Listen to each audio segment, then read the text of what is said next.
viewers, Assalamu alaikum. Sitaram to the Hindu community. A pleasant good day to each and every one of you. Given the topic, the rise of Hindus and Muslim schools in Trinidad and Tobago, and we will be focusing on three main points on How, why, and the consequences of the rise of Hindus and Muslim schools in Trinidad and Tobago. My name is Colleen Sharp. My name is Jean-Luc World. My name is Aruna Suban, and now I will enlighten you on the introduction of the Hindu schools in Trinidad and Tobago. There are a total of 542 primary schools in Trinidad and Tobago, comprising of 54 government-assisted Hindu primary schools. These Hindu schools consist of 43 schools managed by the Sanatan Dharma Mahasabha, also known as the SDMS, 9 by the Vedic, and 2 by the Kabir Patan Association, KPA. There are also 8 Hindu secondary schools in Trinidad, administered by the SDMS Sanatan Dharma Mahasabha, Swaha, and also the Chinmaya Mission. There are also Hindu and Muslim early childhood education centers around Trinidad and Tobago. Most of these faith-based primary schools were established in rural areas in the early 1950s by the man called Bades Sagan Maharaj. Hi, it's me again. So I will be doing a short introduction on Muslim schools in Trinidad and Tobago. So within a decade after the establishment of the first school to receive state aid, the three existing Muslim schools organization was the ASHA, the TIA, and the TML established 15 primary schools in Trinidad and Tobago. So 15 primary schools, wow. The TIS school was followed by the first school with 4 others. The Aranguez Islam in 1951, the Warrensville Islam in 1951 as well, the Five Rivers Islam in Aruca, April 13, 1953, and the Lengua Islam south of Princeton in January 1956.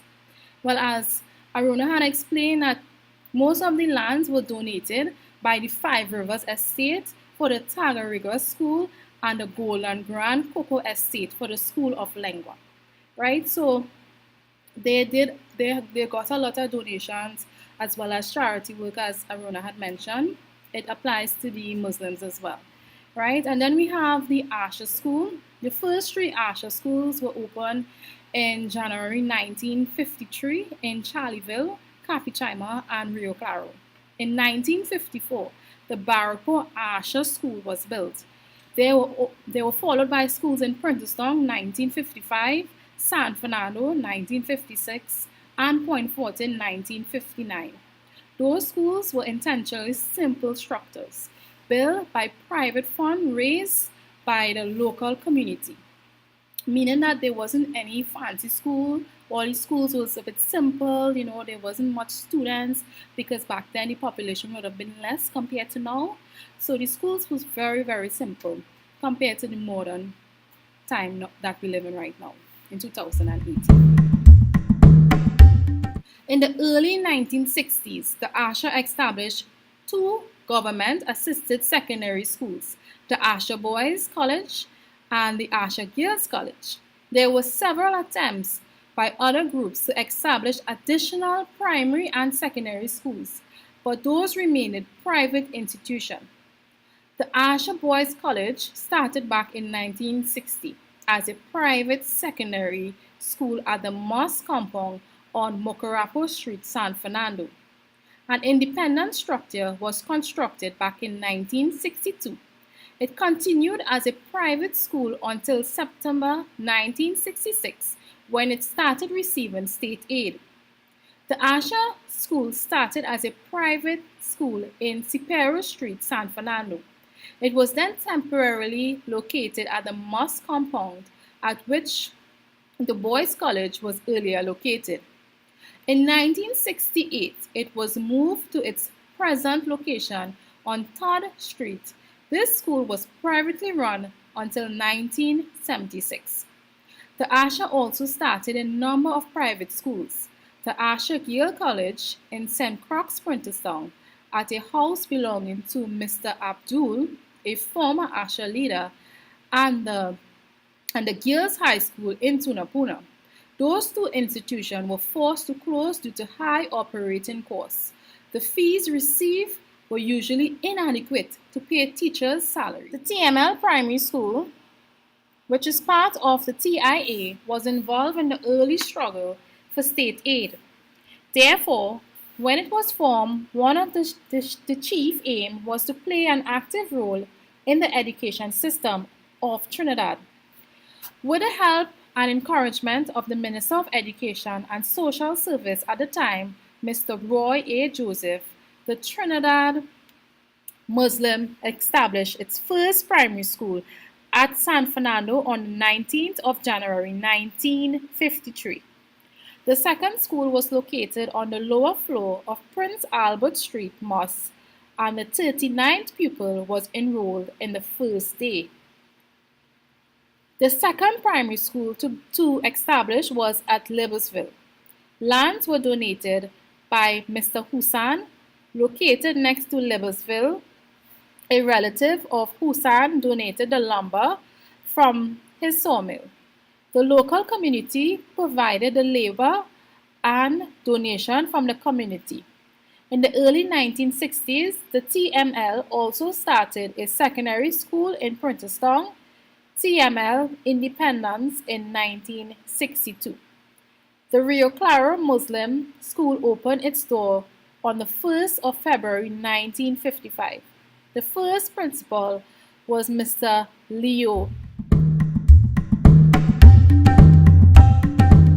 Muslim schools were founded in Trinidad and Tobago. Firstly, the desire to educate Hindus and Muslims in their respective languages and religious in their own indigenous and cultural way led to the rise of numerous Hindu and Muslim schools in Trinidad and Tobago. Several estates were charitable to the Muslim community by granting lands and construction of these schools. Land were donated by the Five Rivers Estate for the Tacarigua Primary School, and also the Gordon Grant Cocoa Estate also were charitable in the Lingua Primary School. All these funds were of newly established schools came from donation and fundraising activities.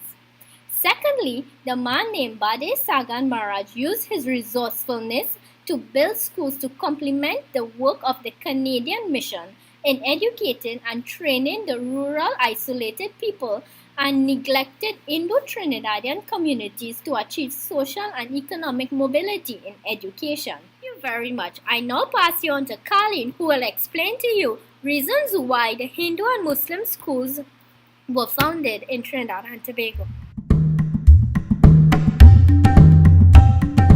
Why did the Hindu and Muslims founded schools in Trinidad and Tobago? Does anyone know? Okay.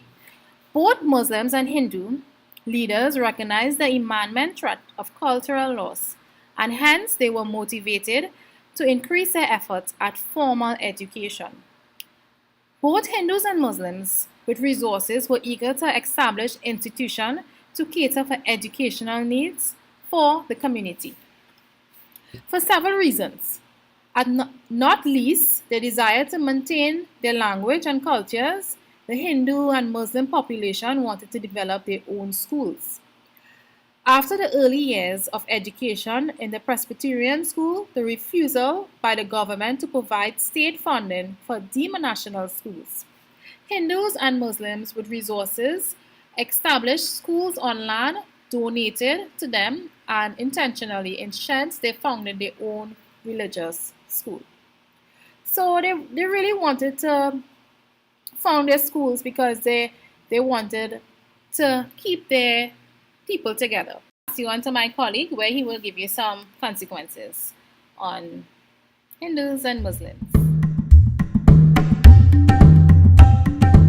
Sitaram once more. I'll be doing the consequences. In the 1950s, the government refused permission for Hindu-controlled schools to teach the Hindu language and Hinduism.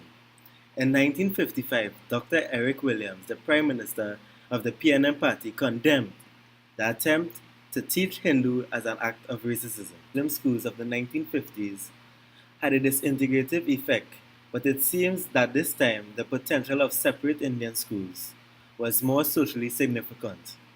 It was the deliberate social intention of the Hindu and Muslim founders to strengthen the Indian religion and cultures, and hence the separateness of Indians at the expense of national identity. Schools lack superior layer of Hindu and Muslim training college or secondary school, where Indian sub-professionals and youths ready for university training could be prepared.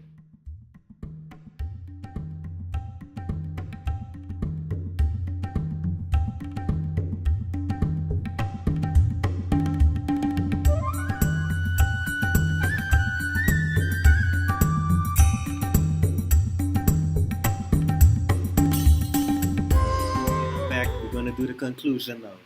In conclusion, the Hindus and the Muslims community had a lot of difficulties in educating their own people. They wanted to maintain their roots and culture in Trinidad and Tobago.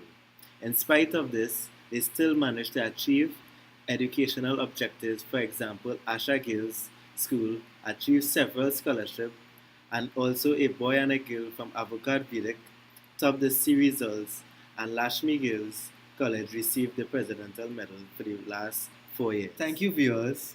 For viewing our presentation, Based on the Hindu and Muslim schools in Trinidad and Tobago. bye! Bye! See you guys!